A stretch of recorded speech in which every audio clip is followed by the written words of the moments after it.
Hey folks, it's Corey once again, here for another video. This time it will be something different.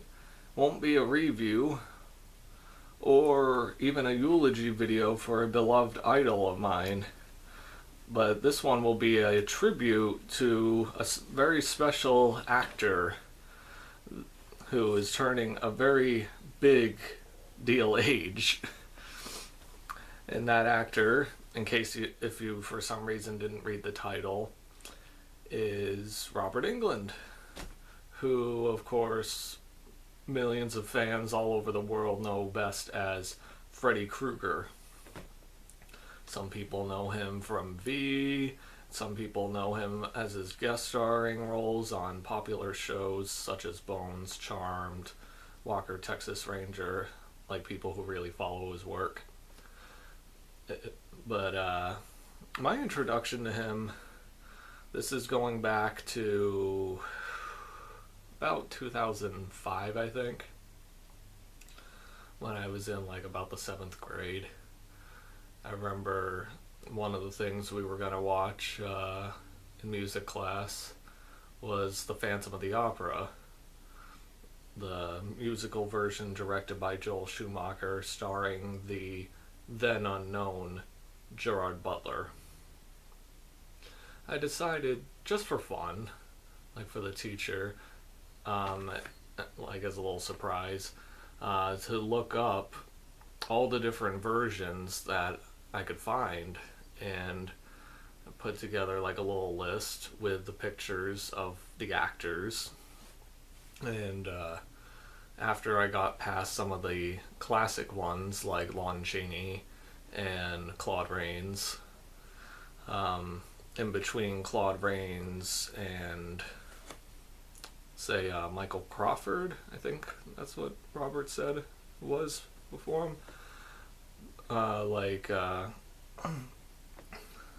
after that, those in-betweeners, there was Robert Englund in a 1989 version. At the time I only saw the DVD cover where it was the shadow covering most of his face and you see his beaming eye coming out of the darkness, which personally I prefer more in terms of as a cover. But yeah, so my introduction to Robert Englund technically really wasn't entirely Freddy, but this. I didn't watch this until quite a few years later. And this poster, this imitation of the original poster has grown on me, even though I still don't particularly like it. I think it's okay by this point, but I think it was a very cheap way to advertise the movie. Like Dwight Little says about it, it's like, wait a minute, how are we going to sell this movie? Because people are only going to see right now the Andrew Lloyd Webber musical. And the marketing people were like, okay, well, we'll just have it be Robert Englund in the Freddy makeup holding the skull mask, which to me is still a very cheap way to advertise a movie with someone like that. But I still think it's a pretty decent version. But enough about that. Like, I may go back to this a bit later. I'll probably do like a review in the future. But this is the best way to get it, even though it doesn't have the cool cover that I mentioned earlier that was on the DVD. It still has some great special features, like a great audio commentary with the director Dwight H. Little and star Robert Englund. But the real best part, though, of this is, without a doubt, the documentary Behind the Mask, the making of the Phantom of the Opera. So, highly recommend this if you can get it. Now to sort of like my official introduction to Robert Englund. It was back in and I know this is going to sound very weird and creepy to some people, but it started back in March 2006. I know that's kind of a weird thing to remember, but we all have those random memories that just stick out for some reason. This was like the middle of March of 2006, when I was reaching the tipping end of being 13, getting ready to go into turning 14. The movie that officially introduced me to Robert Englund, that made me idolize him and idolize the director, Wes Craven, was the original Nightmare on Elm Street. I remember being completely fascinated by that, and at the time thinking, it's like the first time I actually felt this. I want to work with that actor. And I still do. Like, out of all the things that out of all the actors that I've written roles for, I think Robert Englund is one of the highest, next to people like Matthew Lillard, Lachlan Monroe, Mark Hamill, Ernie Hudson, Ken Foree, and Bill Moseley. I used to have people like this guy here, Miguel Ferrer from RoboCop and NCIS Los Angeles. But of course, if you've seen my other channel, I did a eulogy video because he sadly passed away earlier this year, and I definitely dearly miss him. But of course, I gotta go back to the main subject. I just remember being really pulled into that world of Nightmare on Elm Street, and I think that was really officially the movie, and Wes Craven was officially the director that inspired me to want to try to get into movies. Wes Craven, may he also rest in peace. I miss you, man.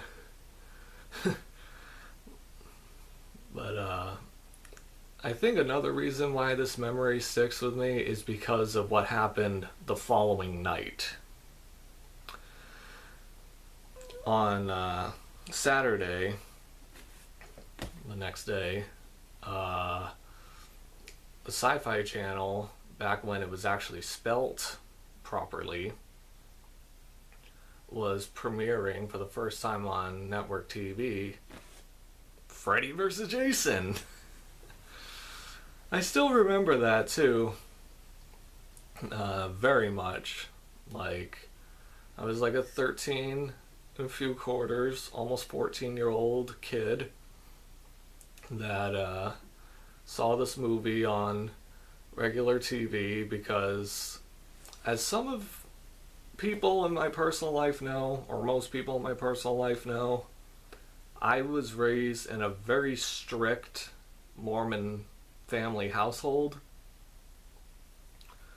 And my mom was, once I started getting into Chucky and Freddy and Leprechaun and things like that, she was like, no, only on TV you can watch these things. You are not allowed to buy these movies or anything. The only time you can watch R-rated movies is when they're on regular TV. Boy, did I hate that. Just a second. Sorry about that. Again, a froggy throat, as Gunnar Hansen would put it in some of his jokey interviews.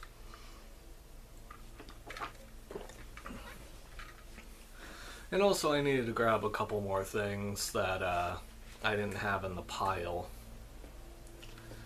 But after Freddy vs. Jason, I really thought that was the best movie I had ever seen in my entire life. But keep in mind, once again, I was 13 and a few quarters and almost 14 years old, like a week away from turning 14. It's definitely one of those movies I really wish I saw it in the theater.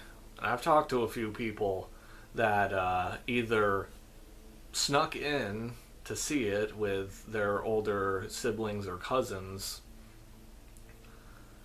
and people who were of proper age to see the movie. And they all told me the same thing. Especially my friend Chris, I'll never forget his wording of this. He said that movie, the theater was like a frat party. Like, everyone was going nuts. Like, everyone was so ecstatic to see this movie. And when I look at some things that people say about Freddy vs. Jason, some of them I think almost put it too much into the overhypeness and eventual disappointment of Star Wars The Phantom Menace. But I think Freddy vs. Jason's a much better movie than The Phantom Menace, which personally I don't think is that bad. But, like, in recent years, like, I love this channel called Horror is Dead. He did a really great, funny video called How Rob Zombie Destroyed the Halloween franchise. But his follow-up video I didn't like as much, called How New Line Cinema Destroyed the Friday the 13th franchise. I strongly disagreed with him on that. I mean, yes, you're not going to be able to impress everyone when it comes to Freddy vs. Jason. But for me, it's like, I look at it as, we're lucky enough to have even gotten this movie. We should be happy that we got it with Robert Englund. I mean, it's still sad that Kane Hodder wasn't in it, but at least we had Robert Englund. And I really wish they got to do the sequel, but of course they did remakes. Which, the Friday the 13th one wasn't that bad, but Nightmare on Elm Street one is probably the worst one since Gus Van Sant's Psycho remake. But, I remember later that same year, in the summer, I was going on something called a trek with my church. You'll understand the point of the story in a couple minutes or so. But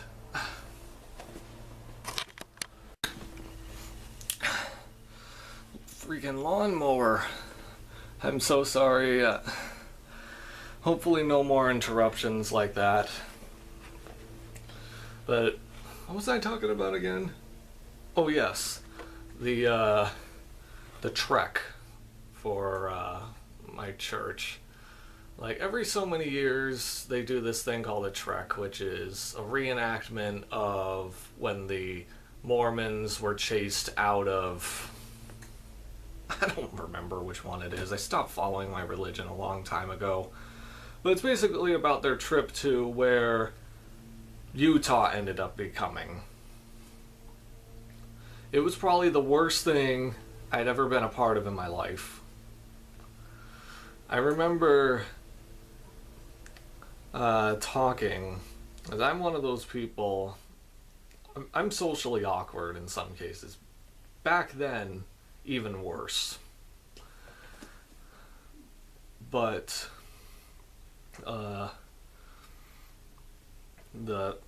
I remember for some reason we got on the topic, a few people and I, about favorite movies, and I said, well, my newest favorite movie as of right now is Freddy vs. Jason.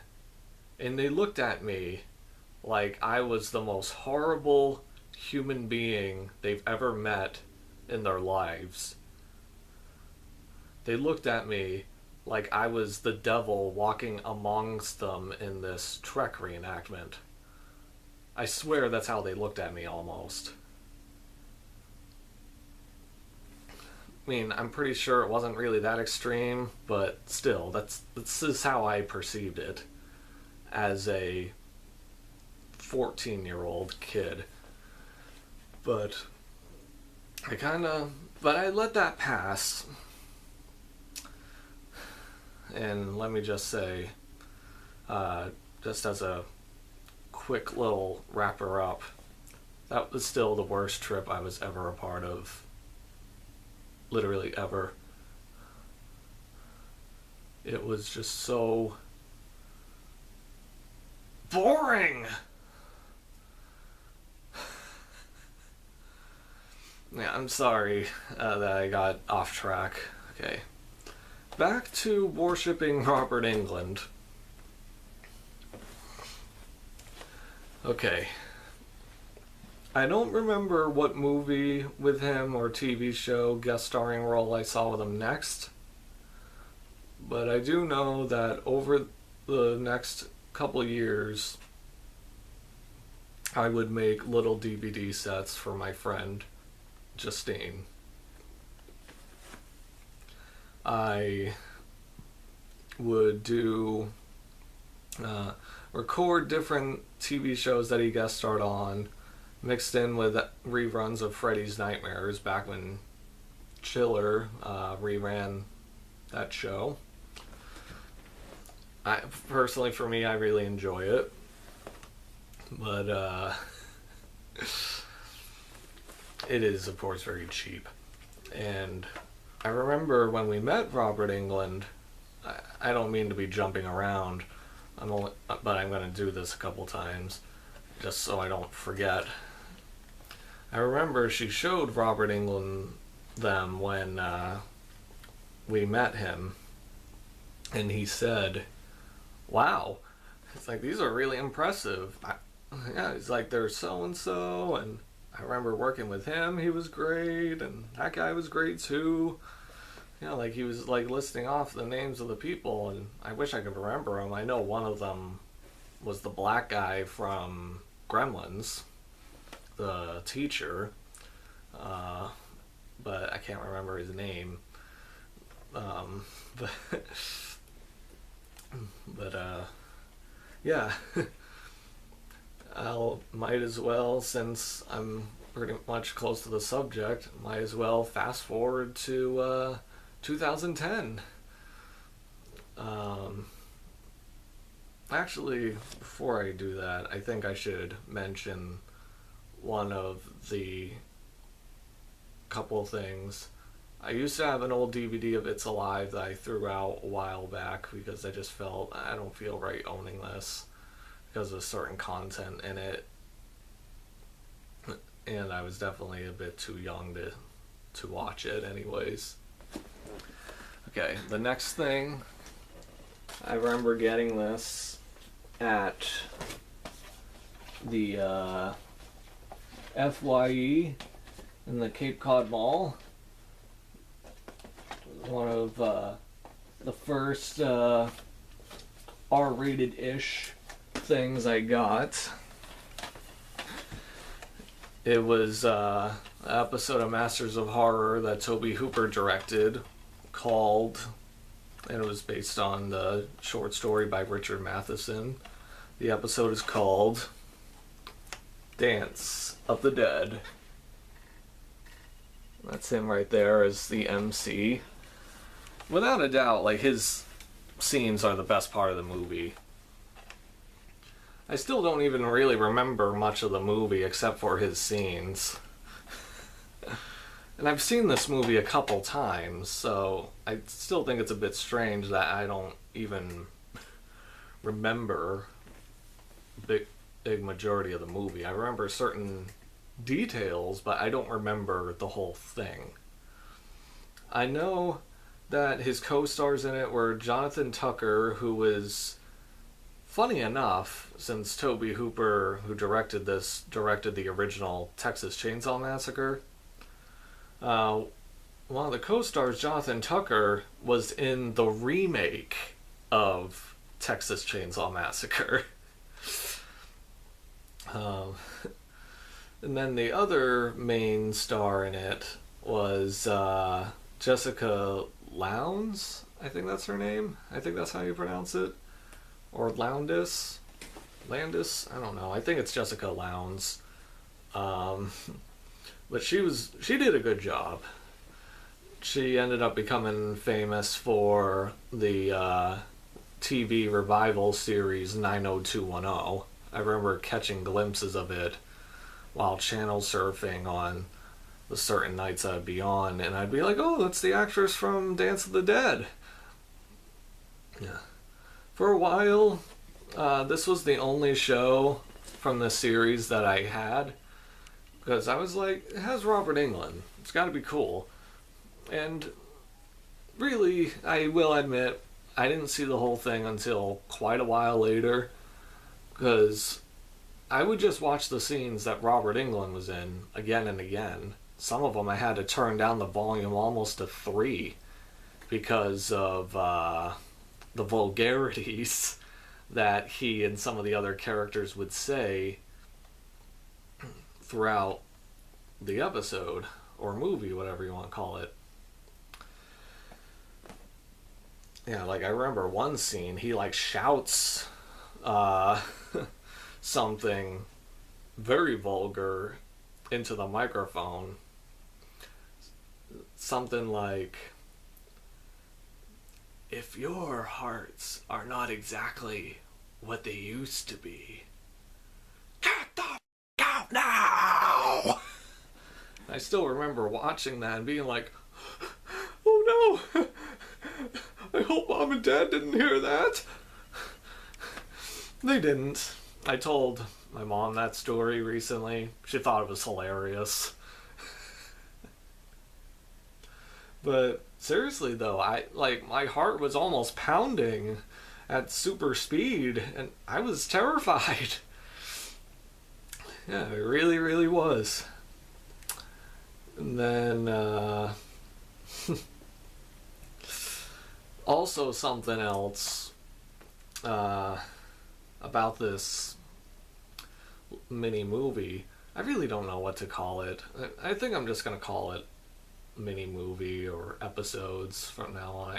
I really never know what to call it, because even though this was an episode of a TV show on Showtime, these are still like 1 hour movies that are nothing like the previous ones that aired before or even after.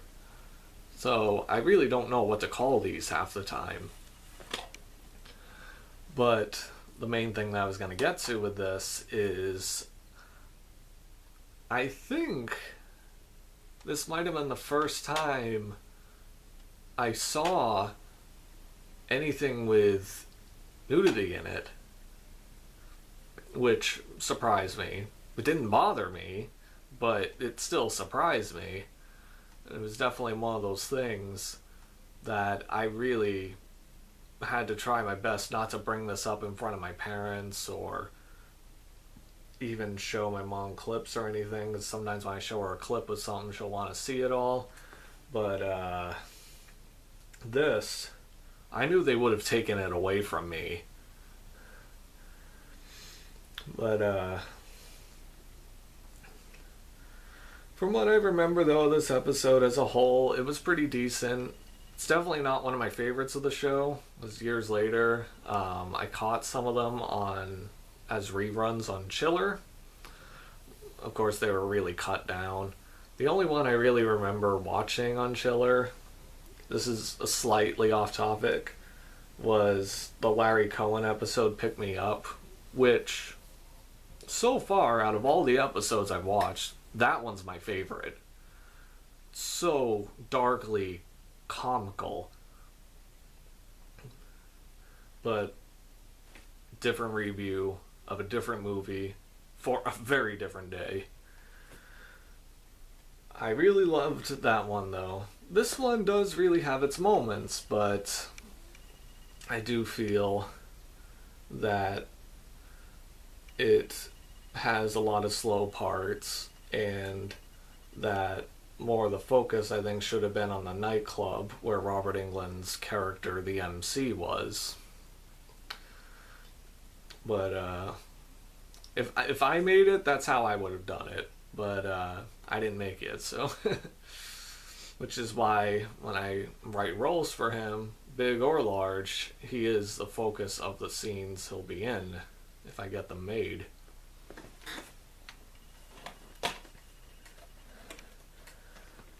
I'll tell you the story of meeting Robert, which was one of the biggest highlights of my entire life, without a doubt. I got to go to a Monster Mania in Maryland back when they used to have them there twice a year. Yeah, I was somehow able to convince my parents to take me there for the weekend. I remember this is very much a fast forward to my senior year in high school, so I was about 18 years old. And meeting Robert Englund, along with Kane Hodder and a lot of the Nightmare on Elm Street 3 and Return of the Living Dead co-stars, was amazing. It was a great honor. It felt like I was literally living a dream. I was so happy. It is kind of weird though that I met Kane Hodder before Robert Englund, but I'm just glad though that I got to see them both in one weekend. Kane Hodder I've seen at several shows since then. He and I have sort of developed somewhat of a friendship. And Robert Englund, I remember going in his line pretty much first thing in the morning, about 10 or so o'clock, which is early for me, but back then I wasn't as much of a night owl as I am today. And luckily I was in the part of the line that turned out to be the 2-hour part of the line.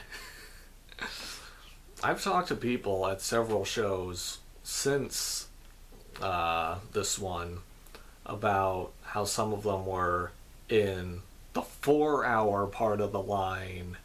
Some of them said they were in, I think, about the 6-hour part of the line.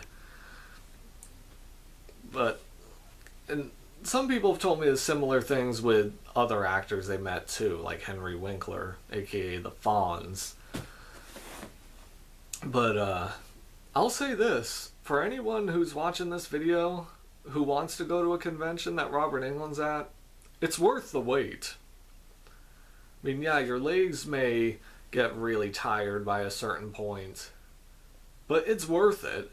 He gives each individual fan like 10 minutes of talking to them. Sometimes you don't have to say anything. Sometimes he'll just directly say something to you right away. I remember with me, he was telling me and my mom about an upcoming episode of a TV show he was going to guest star on. It was a comedy show that lasted for a few years called Chuck, starring Zach Levi. I still have yet to see it. I almost saw it on Netflix, but they took the show down. But I am still interested in seeing that show. I'll probably find the DVD or something. And from the way he made it sounded like it was a fun time that he had working on it. Like, he told me the story about a closing line that Zach Levi said, and he just thought it was so funny because he said something different every time. It was an improv thing. He said he thought it was so funny he just couldn't stop laughing, and he would ruin like half the takes. But I'd be that way too if I was in the presence of someone like Zach Levi. He's funny. And but that was really cool. And if I was prepared for the quiz that his wife Nancy gave me, I think I would have aced it. I messed up on the years for, I think, Wishmaster and Strangeland. I know Wishmaster was first. I couldn't remember though if that was 1997 or 98. I'm pretty sure Strangeland is 98 though. But that was still pretty fun though. She was very sweet. I think she she was there with him when I gave him a year later at Rock and Shock a copy of the picture of him and I signed it for him, funny enough. To Robert, your fan, Corey. Just a simple, straightforward thing. He thought that was a very sweet offer. Oh, sorry, another interruption. Oh my goodness, I can't remember what it was I was talking about.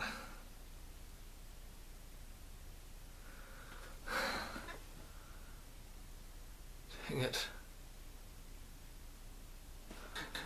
Okay. I think I was just wrapping up on meeting Robert Englund. Oh yeah, him telling me about Chuck. There will be more Robert Englund stories I'm going to tell in a little while from when I saw him at a couple other shows. I'm going to quickly mention V. I have not seen these yet. I saw pieces of this one. I'll watch this one soon. I just got to get the In-Betweener, the TV series. But I, of course, heard it's great on Mad TV. It was a funny episode that guest starred Robert Englund as himself, and everyone kept recognizing him from V. That was funny. I assume it's supposed to be a takeoff on him always being recognized for Freddy. Yeah, there was like when he gets pinned against the wall by a ghost face from Scream, and he's like, "Who are you? Robert Englund? Oh, you're the guy from V." "No! I'm the actor who plays Freddy Krueger in all 7 Nightmare on Elm Street films, for crying out loud. What is it? And with everyone recognizing me from V, I have done 50 movies. I'm about to be bludgeoned to death. It's probably going to say on my tombstone, R.I.P. Robert Englund. He's the guy from V."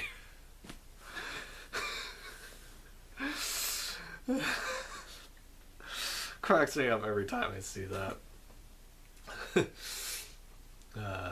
Couple ones I should quickly mention are some of the TV shows I've seen him guest star on. I remember seeing him on Charmed, I think back when Paige was starting to be a part of the cast. Robert Englund plays this warlock that shrinks people down to like clay figure size, and he like covers them in clay and like cooks them in brick kiln ovens. It was pretty cool. And it was Piper and Paige trying to save Phoebe, and it was a really good episode. I haven't seen too much of that show, but from what I've seen of it, it's pretty good. His guest starring role on Jamie Foxx show is really funny. I'm not going to go too much further with that because I don't want to spoil anything, even though I think you'll see certain things coming when you see it, but I definitely recommend it. Especially the joke where he's like, he's a blind man that's in this art auction thing with these guys, and one of them says, "Do you see the depth of that piece? It's very somber." And Robert Englund says, "Hello, I'm blind." I love that. "Hello, I'm blind." Just the way he says that, it gets to me every time. There was one episode of the show Walker, Texas Ranger that he guest stars on. Another resume thing for him. Getting pwned by Chuck Norris for kidnapping the governor's daughter. And I didn't see the... Sorry with all those interruptions. Now, the last couple TV shows I'm going to mention that I remember seeing him on, whatever, he did a voice for The Batman, you know, that weird designed animated Batman show. He voiced the Riddler And for the most part, I think he did fairly well. I mean, I will admit I preferred John Glover in terms of voice-wise for the Riddler, but Robert, for what he had to do, did good. I mean, he was far from terrible. He was definitely better than most of the other voice actors on that show. Then, I know he was on Bones. I saw a little glimpse of it because my mom was watching it. She loved that show. And, he was on, I swear there was another one I saw with him. I can't remember it right now. But, those are like the main ones, though, that I've seen with him. Oh, yeah, Criminal Minds. He actually played a good guy, funny enough, and did a pretty good job. He was trying to help the main cast find this, like, these kids, like this brother and sister that were kidnapped, I think. I really liked it, though. He did a really good job. And then, as far as I know, from what I remember, that was it in terms of ones I've seen. Now to some of the movies. I'm going to give you quick thoughts on them, some more in depth than others. Let's start off with this one. I remember this was... talking about weird memories again. This was the first thing I ever got from my first Amazon order in the mail. Behind the Mask, The Rise of Leslie Vernon.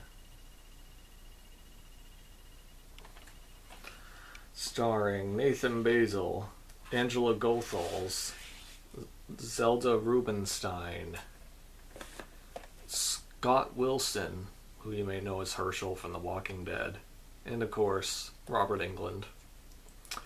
This movie was absolutely cool. I know Boston Globe, Ty Burr from Boston Globe says, a lot cleverer than Scream. Needs to work on his English, and I'm not usually that type to say things like that. But, in some ways it is, I have to say.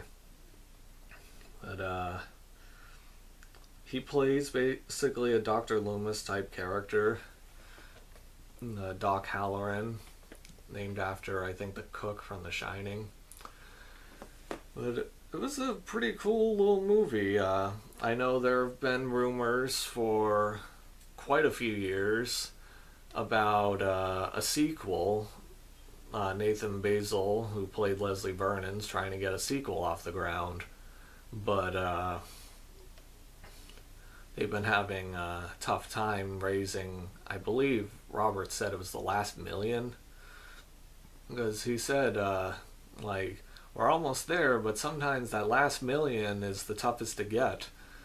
And I really am, like, almost literally praying by now that it works out. I ordered the comic book that is based on this script, and I hope the money, they make enough money off of this thing to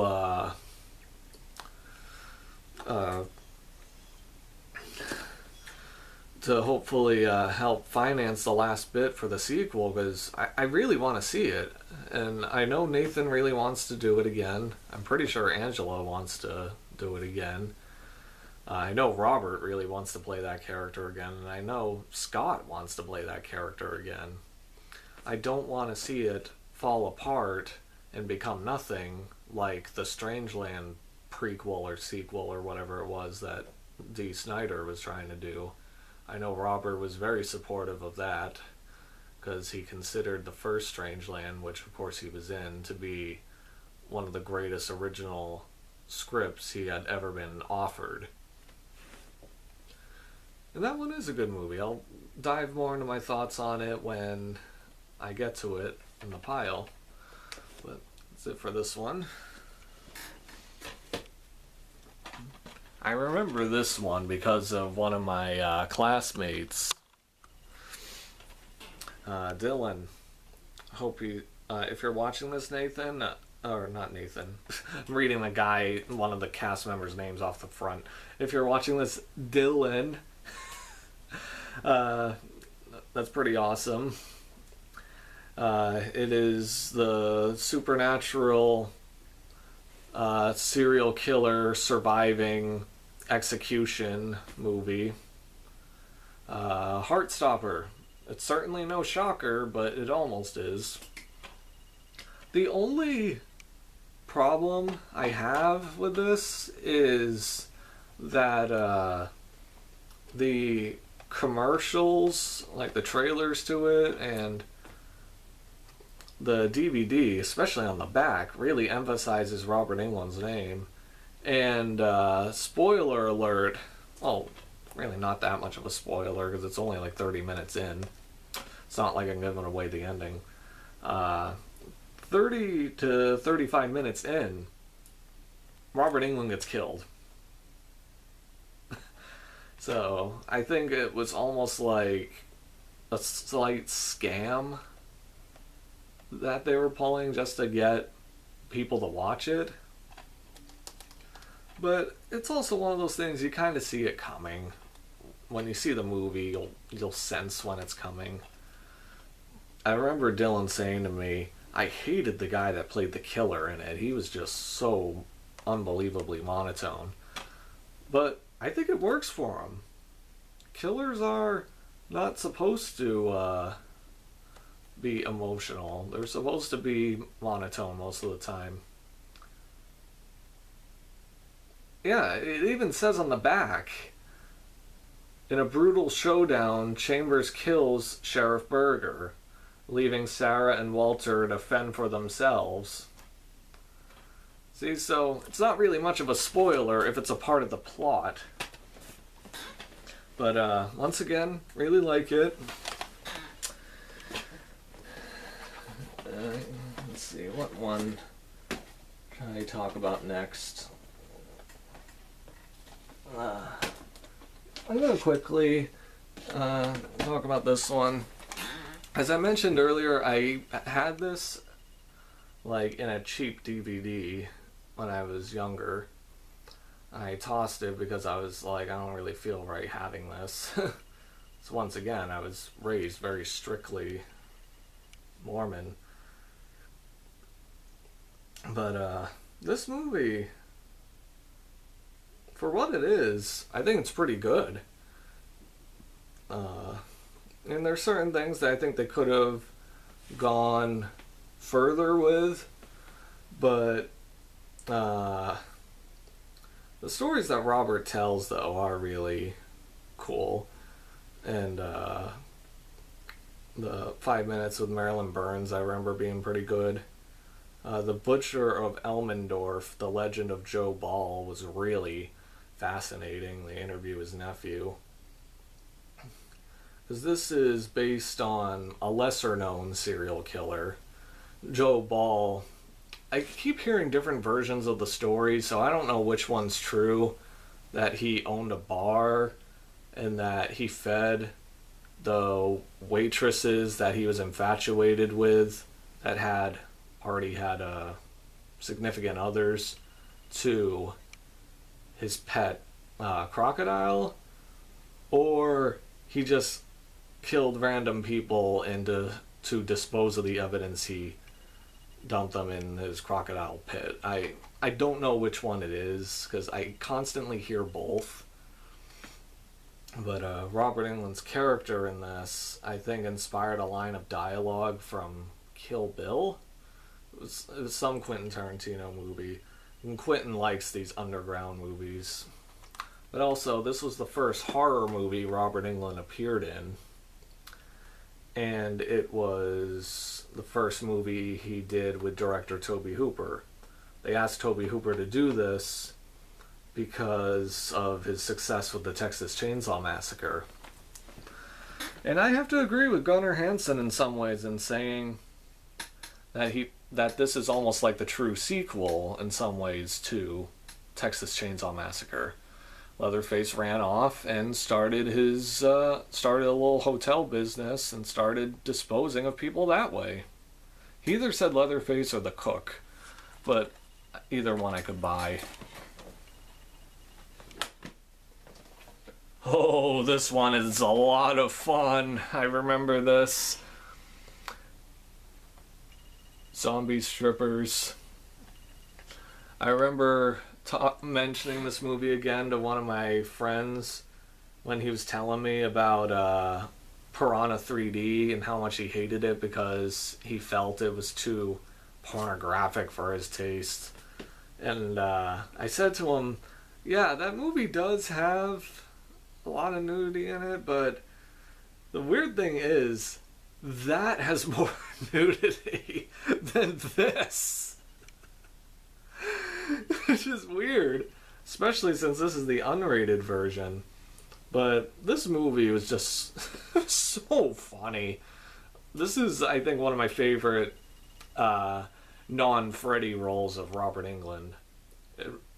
Maybe to clarify that, I'll tell you what my favorite non-Freddy role is of his. This is probably my favorite out of makeup performance that he did. I'll word it that way. My favorite out of makeup performance. This one I remember reading about when I was in the 8th grade. I remember hearing about this. Jack Brooks' Monster Slayer, I think, and Behind the Mask, The Rise of Leslie Vernon. So this was like around the time that this was like a year after, or actually I think, yeah, like almost a year after I became interested in Robert Englund. This Hatchet, he's only in it for like the first like 5 minutes, but his cameo is very welcome, and I love everyone else in this movie, especially Joel Murray as the Girls Gone Wild kind of director. He just, everything else I've seen him in since, I'm like, why isn't this guy more big? And then I found out recently that his older brother is Bill Murray. Bill Murray, of course, is hilarious. But Joel Murray is hilarious in a different way. Yeah, but they definitely both have that same dry delivery now that I think about it. But this movie I personally had a lot of fun with. I will say I preferred the sequels more, because I think the more that Adam did, like, the more movies he did, it seemed like he slightly improved on some things.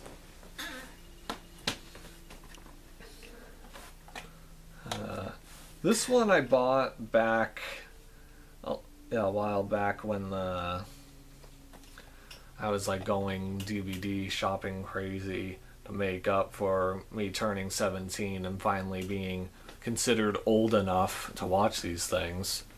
Killer Tongue. Hopefully one day I'll review this soon. Two others that I'll quickly shout out to are two movies he did with the same co-star, Python and Windfall.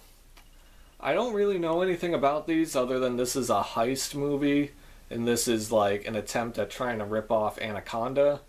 Even channel2000.com says, "Move over, Anaconda, Python's got bite." But Python, as cheesy as it is, I think it's better than this. So, I remember how much I paid for this too, as it was going out of print. And I found out the price dropped quite a bit. This was like a few years after I got it. I paid like almost $55 when you include shipping and handling. But when I really want something, I go after it. This one I still gotta see, but Robert Englund's feelings on the movie and his interview on it were pretty positive, and it was fun. I know Erin Moran from Happy Days was in this, and she passed away recently. May she also rest in peace. But from what I've seen of it, I will agree with Robert Englund saying that I really liked it, like, at least so far. I mean, yeah, a couple things were kind of silly, but the effects, I think, still hold up really well. I mean, yeah, they're kind of corny looking in some scenes, but I will always prefer practical effects over CGI. You can't beat real. And Sid Haig was in here too, and his death scene's hilarious.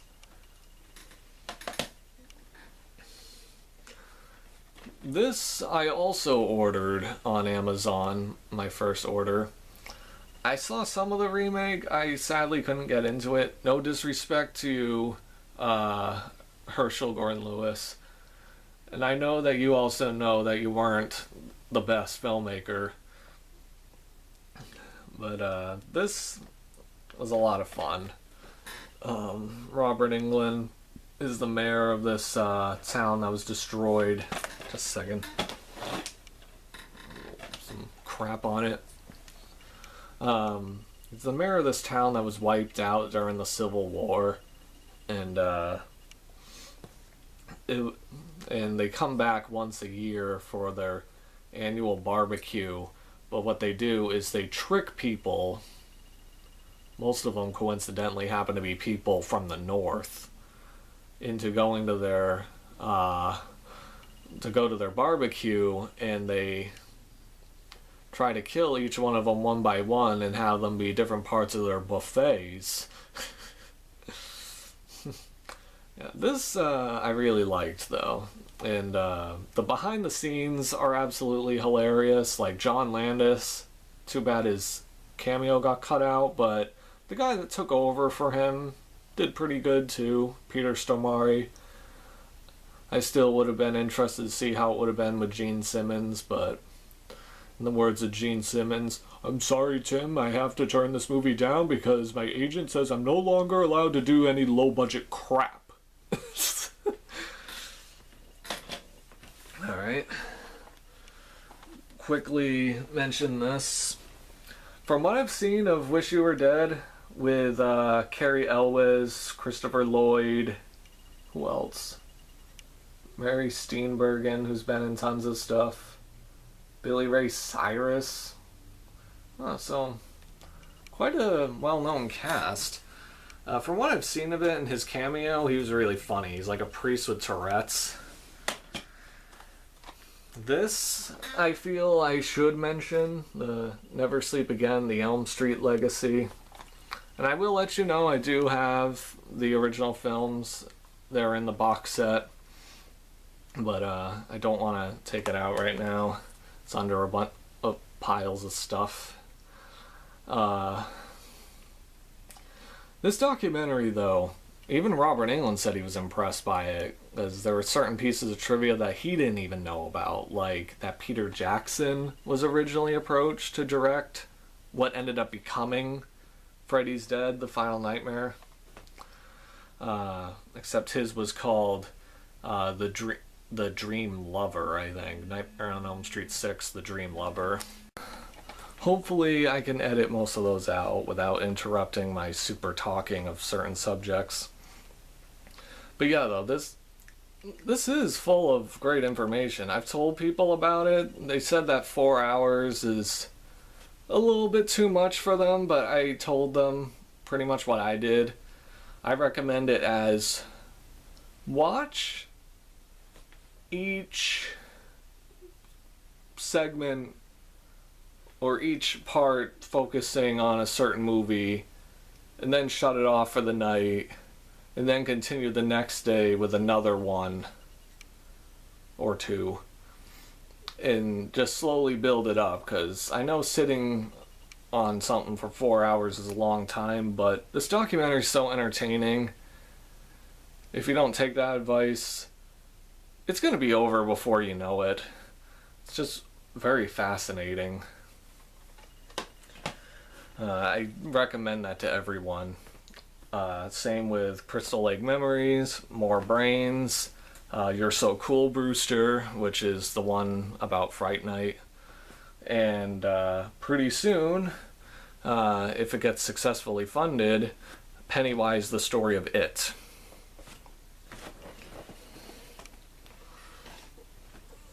Might as well mention this one quick. I slightly mentioned it earlier. Strangeland. That is a very young Linda Cardellini, back when she was an unknown.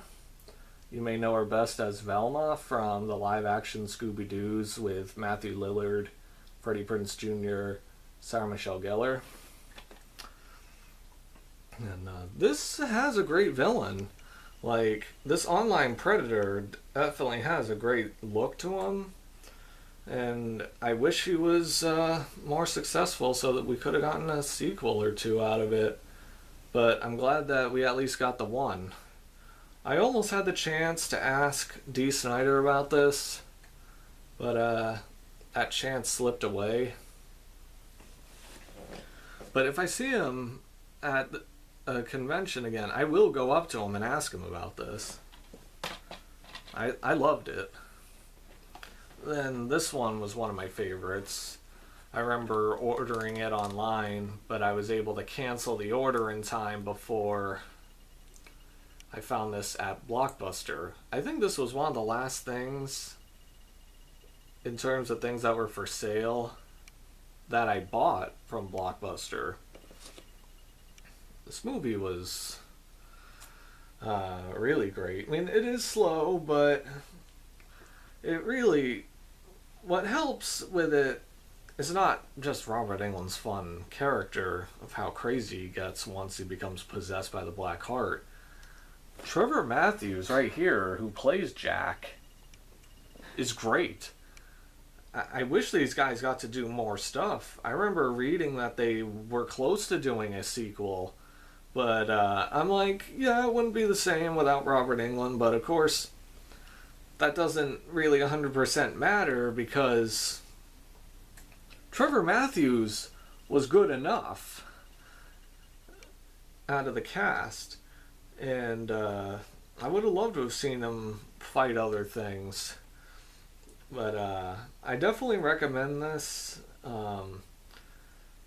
Like with all these, if I ever become more consistent on this channel, I'm gonna definitely go in depth on as many of these as possible if I ever get to them. This is one of his most recent ones. I have Funhouse Massacre, but I didn't see it yet. But this was really good. This almost reminded me of a 1 hour photo kind of thing.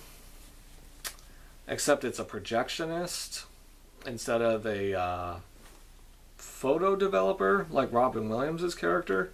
Even the way that Robert Englund looks in this movie is slightly similar to Robin Williams in 1 hour photo.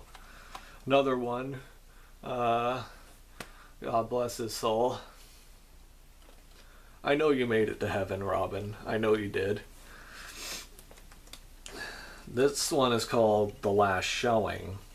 I think in the UK it's called Final Cut, but The Last Showing I think is a good enough title.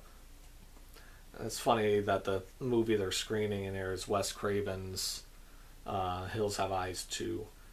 But the main plot of it is Robert Englund's character, I think his name is Stu, is a projectionist that gets demoted to being a concession stand guy, like scooping popcorn.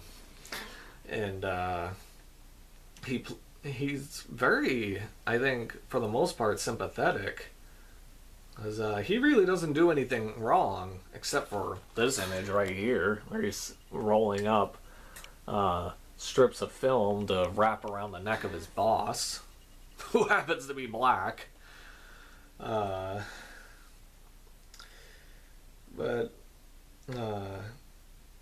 for the most part, though, he's not doing the killing. It's him forcing these two to do his dirty work. And I'm not going to go any further than that because this is worth checking out. It says not rated, but don't let that scare you, parents. This movie has no nudity, pretty much no foul language. Like, there might have been one F-bomb, but not any that I remember. But, this is a safe enough movie to watch with your teenage son or teenage daughter. And, this one's Tobe Hooper and Robert Englund's fourth thing together. It was after Eaten Alive.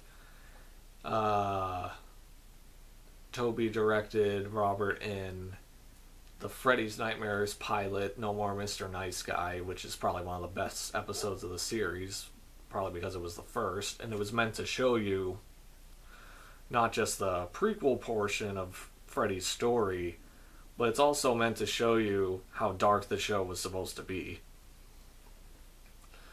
This one, and then before this one, which was after the Freddy's Nightmares pilot, was Night Terrors, or as they call it in the credits, Tobe Hooper's Night Terrors, which I think is a misleading title because it's about the Marquis de Sade, played by Robert Englund, and his like great grandson in the modern day, Paul something, being, you know, like he's gonna do the same things that the de Sade did. And just in case if I didn't say it, the character of Paul is also played by Robert Englund. This was Stephen King's The Mangler. From what I heard, this was a huge disaster at the box office. Probably almost on the same level as something like 9 Lives. I don't know what else came out around the time that this was released. I don't know if like any considered classic movies were released the same weekend or the same season or whatever. But I like this movie a lot. This is my favorite non-Freddy performance by Robert. And they really heavily advertised in the trailers the names Tobe Hooper, Robert Englund, and Stephen King. Like 3 modern masters of horror are together to bring you the ultimate terror or something like that. Even though this movie isn't really that scary, it's more comical. Yeah, and this was another one that I watched a lot of clips of on YouTube back before I was allowed to even see any of these movies. It was the opening scene where the old lady, Mrs. Frawley, gets sucked into the laundry press, which they call the Mangler. Robert Englund on his crutches and like smacking him on the metal poles. Frawley, you stupid old bitch. Always getting in the way. God damn it, God damn it, God damn it.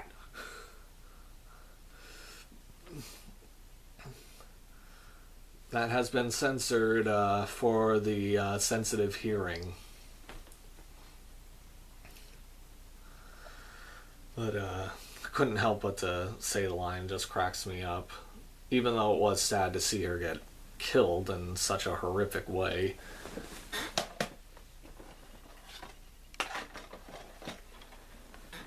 This one I remember renting from Blockbuster. One of the last things that I think I rented. It's called Red. Not the one with Bruce Willis, Helen Mirren, and John Malkovich. But this one stars Brian Cox, who's been in tons of things. Tom Sizemore, who, when you see his face, you'll know who he is. And Robert Englund basically plays the throwaway role of one of the other boys' fathers. I mean, he still did a good job, but I think they could have done more with him, like have him sort of line up with Tom Sizemore and trying to stop this, what they consider crazy old man. But this guy's got a good reason to be pissed off.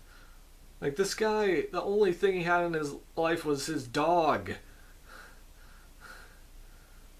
I'm not saying I would kill to people that would hurt my dog, but I understand where he's coming from. This dog is like his kid. But a pretty good one.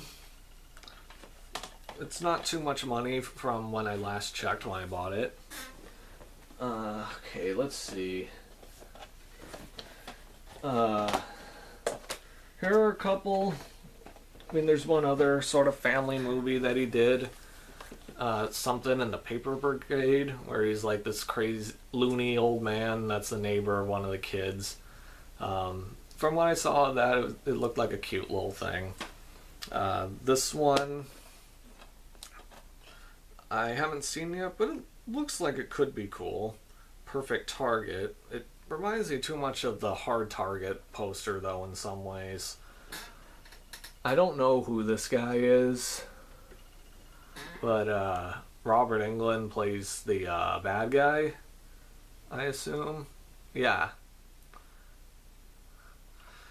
But looked interesting. It's another one of my first orders on Amazon.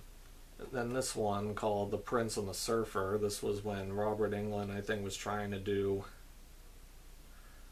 not like kiddie films, but more family-friendly movies. And this one's got a great cast. One that sticks out to me is Vincent Schiavelli. Another one, may he rest in peace. Sorry, I'm doing that a lot, but I happen to mention a lot of things that Robert did that have a lot of dead people that I like. The Prince and the Surfer, so I guess it's supposed to be a modern interpretation of The Prince and the Pauper. And this one, it looked like it'd be interesting for a family movie. But almost sounds a bit like the Olsen twins. Not Olsen. Yeah, like It Takes Two, or The Parent Trap with Lindsay Lohan, where she plays twins. It kind of reminds me of that, except they're guys. And I'm going to try to check this one out soon. This has just been laying, just like this one, they've been laying on my shelf for years. Even for when I moved up here. I don't think I've ever put these in the DVD player. I think that's literally like how I literally, I don't think ever watched them. I think I went that far in not putting them in the player.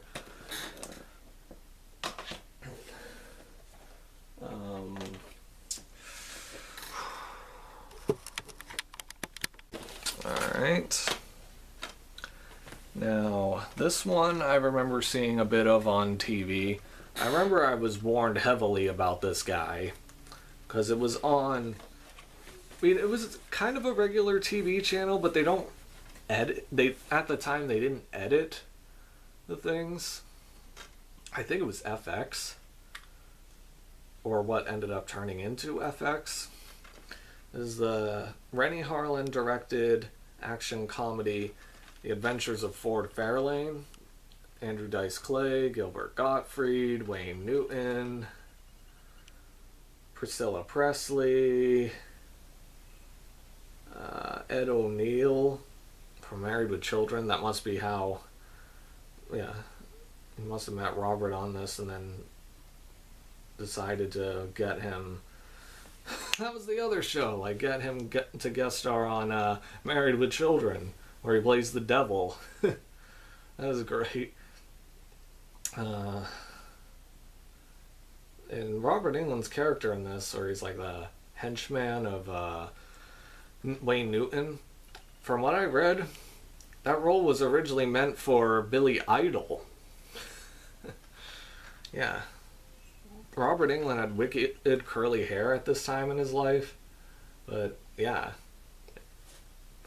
Him and Billy Idol, who I think had one of those long mullets, two completely different ends of the spectrum. This one, I remember first hearing about back when I first met Robert Englund. They were advertising it in the pamphlets, but it didn't premiere until the following year at Rock and Shock in Worcester, Massachusetts. Incubus also stars William Forsythe from things like Deuce Bigalow, Devil's Rejects, Boardwalk Empire. What was that one with him and Lance Henriksen? Stone Cold. Yeah, it's famous for those. And then you got a guy who surprised me in terms of acting. I really thought he wasn't going to be that good, but he was tolerable. Joey Fatone from NSYNC really surprised me. He did talk at the Q&A before the screening of the movie about how scared he was to work with professionals like Robert Englund and Bill Forsythe. And I would too, if I was someone like him. But I didn't stay for the screening. Yeah, my cousin, my dad, and I left pretty early. We gave the tickets that we were given to this other group of people. They said, we were like, if you want, you can see this. And they were like, well, thank you. And if they premiere a movie again from these guys, I'll definitely have to try to attend it, because they premiered a few things of theirs after this movie. But that was a fun Q&A.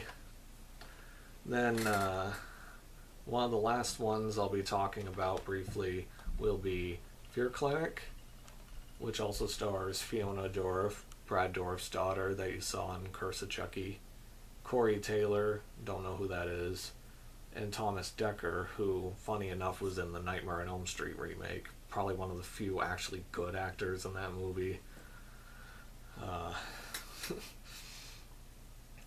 But yeah, this movie was not at all what I thought it was going to be. When you look at that image, you really think that Robert would be the bad guy, because it looked like he was going to force slam her shut in that, what I thought was like a metal coffin, but that's not what it is. You have to see the movie to understand what it is. But it's basically like Fiona Dorff and a couple of these other characters are victims of surviving victims of a shooting at like a little diner restaurant. Very intense scene, but very well done. And Robert Englund's their doctor who deals with phobias. And I do hope the show that it originated as comes out soon. I really would love to see it, but only time will tell.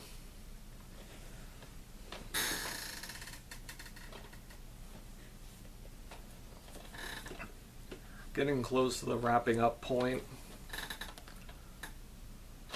are the two movies that he has directed. The first one, which I hadn't seen until recently, a couple of years ago, 976 Evil, starring the original Evil Ed himself, Stephen Jeffries, with makeup done by Kevin Yeager. Just a second. Okay, hopefully this will be the wrap-up part. But I will say, even though I saw this one second from the other one I'm about to show you, I will say this one was okay. It wasn't the greatest. There were a couple of parts that I found a little questionable, like he seemed happy that this specific character was killed. But this is definitely a movie, though, that I hope one day I can do a downloadable commentary like Tim Sullivan did with Tom Holland for Fright Night, and what he did with Tom Holland for Child's Play back when it was just the special edition that didn't have a Tom Holland commentary. I want to do one on this with Robert sometime. That'd be fun, I think. I think that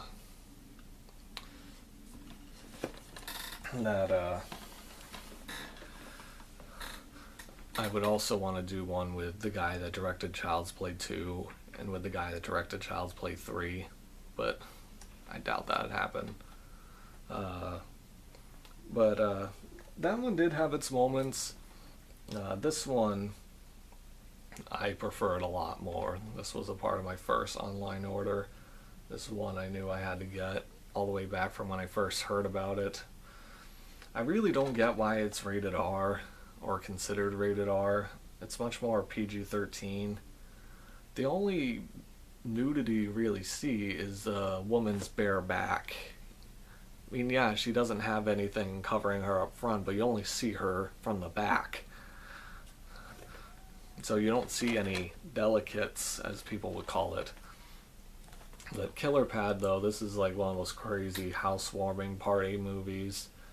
These three guys move into a house in the Hollywood Hills, and they like pretty much invite everyone they run into on the street and at the store and everything to this party. I could like spend a long time just quoting certain lines of dialogue and things like that. Like, who was it? Joey Lawrence. He was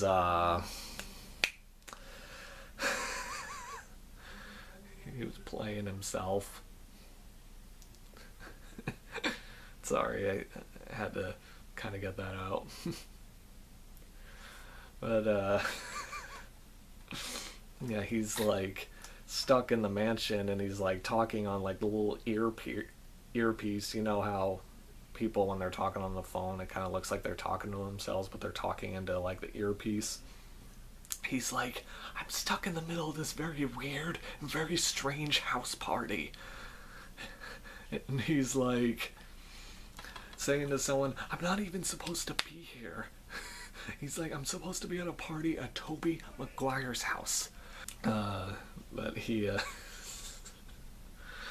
then, I think the main reason why I was interested in seeing this was because of, I was a fan at the time, because this took a few years to come out, but this was like advertised during the heyday of, Andy Milonakis show.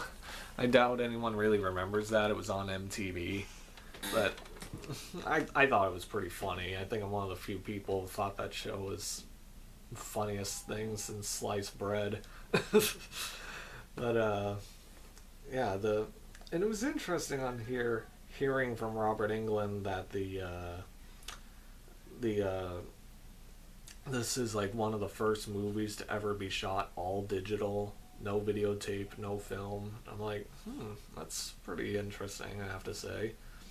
But Bobby Lee was very funny in this. Hector Jimenez, who was like a Mexican that could only speak Spanish, is very funny. And like, he was walking down the street.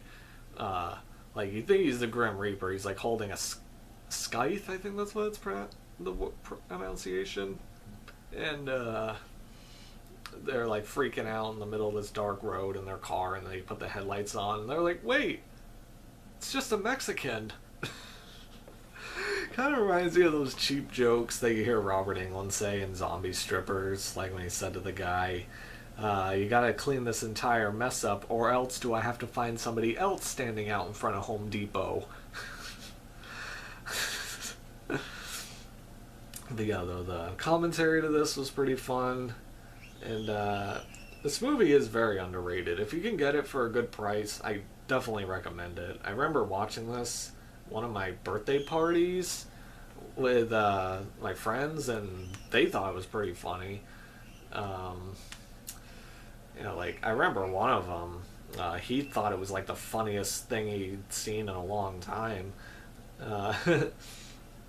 But yeah, though, that's a wrap up in terms of the movies that I've seen with him or seen made by him and why I enjoy them. Now I'm going to show you a bit of some pictures, like after the book thing that I'm about to show you. Just be a second. Okay. Alright. Now, I could really go all day with this, but I really don't want to bore you guys because I'm pretty sure this is going to be long enough. But I remember when I first heard the announcement for this book that I'm about to show you. Huge fangasm. Probably one of the first fangasms that I've ever had. This is Hollywood Monster, A Walk Down Elm Street with the Man of Your Dreams. Robert Englund's autobiography, with introductions by Wes Craven and Toby Hooper.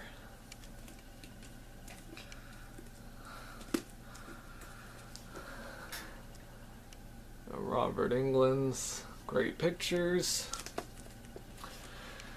Here are some things that are on the back.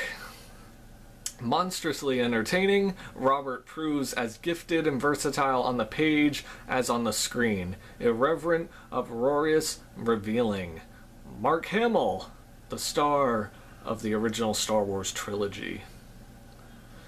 If you've ever wondered what goes into the creation of a screen icon like Freddy, you should read this book. With wit and candor, Robert Englund gives you the recipe.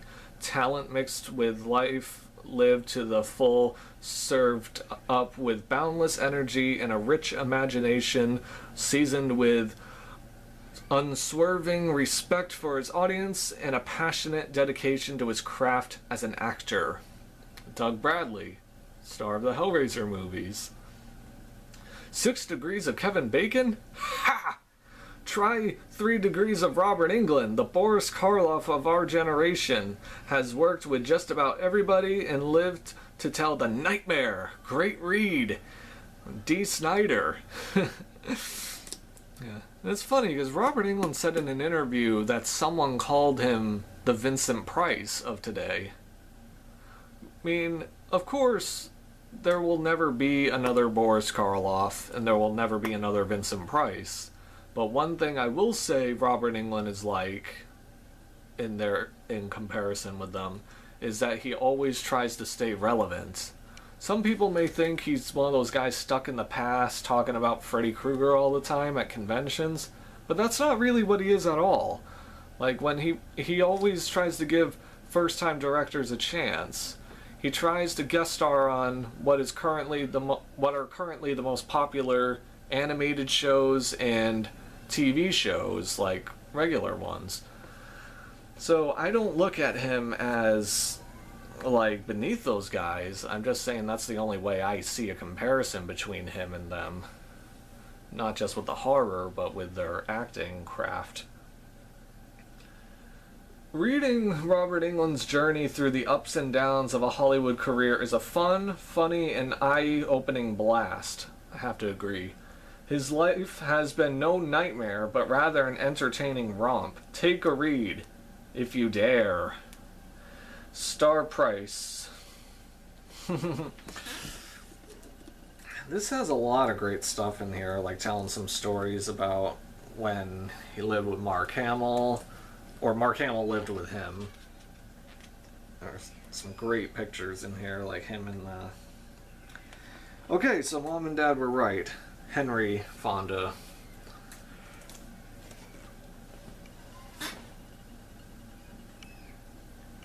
And his favorite pastime, surfing, and then him with Nancy when they got married.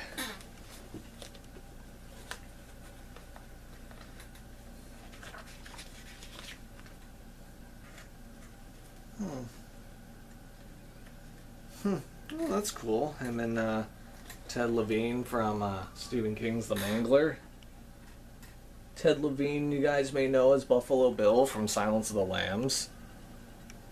Oh, it's cool that Johnny Depp gave him permission to use that picture.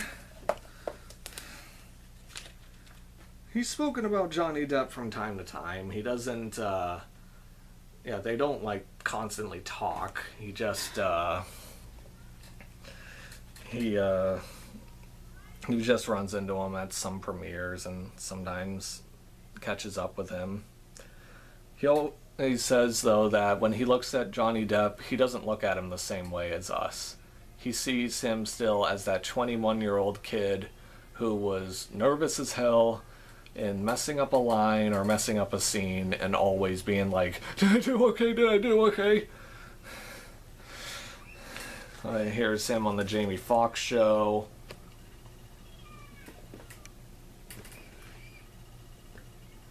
I hope you can kind of see that.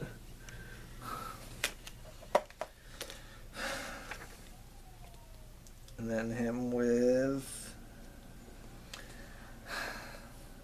Ed O'Neill from Married with Children. Oh my goodness, there was one movie with him I completely forgot. I really feel bad forgetting about this, and it stars one of the biggest names now, Jared Leto. Urban legend. He plays the small but pivotal role of the professor in the Urban Legend movie. Also has Rebecca Gayheart back when she was known, Joshua Jackson back when Dawson's Creek was starting, Michael Rosenbaum pre-Smallville and Impastor. That's another one that I really like. It was considered a Scream ripoff, but I think it held its own.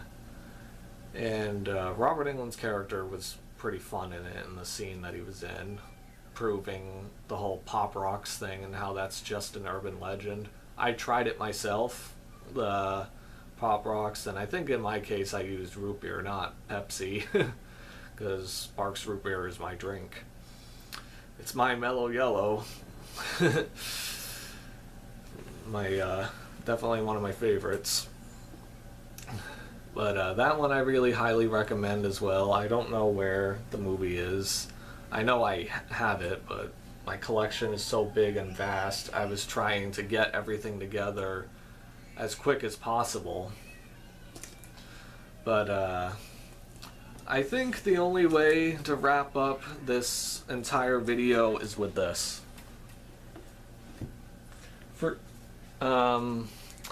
For years I've been doing this. Some of my friends look at it as very charming and kind, fan-friendly of me to do, while some people I know think that, well, only like 2 or 3 people have said this to me. They thought it was lightly creepy. I get Robert Englund every year, or just about every year for the past 10 or 11 years. Actually, I think by this point maybe 9 or 10. I can never remember when I started. But but I've gotten him birthday cards. This year I decided to go with a more humorous one. Today is your birthday. I am freezing time so it lasts forever. With my celebrity look-alike, Jim Parsons. Yeah. Happy permanent birthday. I got a couple of my coworkers, just like last year and the year before, to sign this. I wrote, I wish you many more years of happiness and great health. Your most generous fan, Corey. Let's see. Alright, so I got... My friend Autumn wrote, happy birthday, wishing you the best. Cute little heart. He'll see it better when he gets it.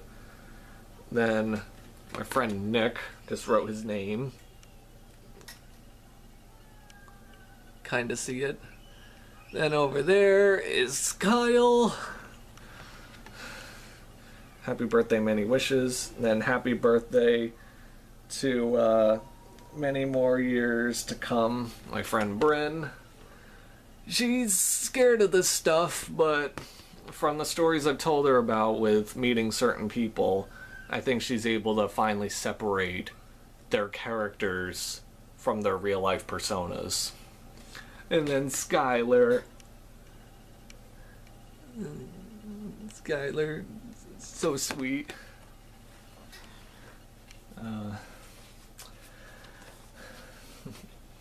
But yeah, though, I'll be mailing that out very soon. The day that you guys should be seeing this should be June 6th, which will be, of course, Tuesday. What helps me remember his birthday is like a two-way thing. You'll see what I mean when I go explain further. I remember his birthday because of my cousin Albie.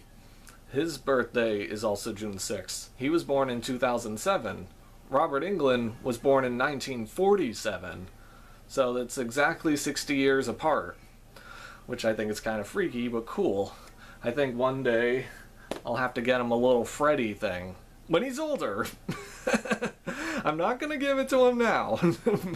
I'll try to get him one when he's older. But, yeah. I think that'll be a good wrapper up. And I'll probably close this out with a little mini slideshow, picture of me with him, and a couple pictures, if I can get them, of my friend just sneaking some shots of him. Hey, did you get my bald spot? Alright, if you guys watched this all the way to the end, I thank you very much. And please take care, and I will see you all hopefully later in the following videos. Later.